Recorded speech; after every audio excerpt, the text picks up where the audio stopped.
How to block gambling or betting sites on your phone.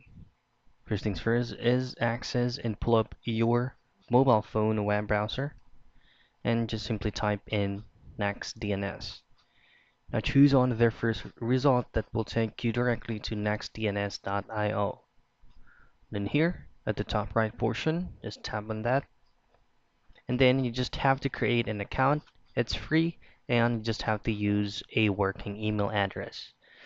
Once you have successfully logged in, go to the deny list and on the add a domain field, this is where you will be adding manual URL from any of the beating sites.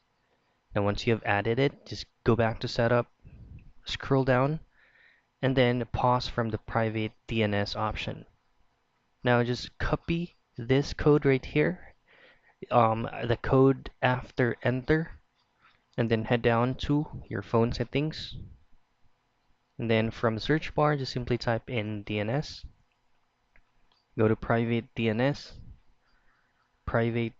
once again, and then hit on private DNS provider hostname, paste the code that you have copied from nextdns.io and hit on save. And that's it.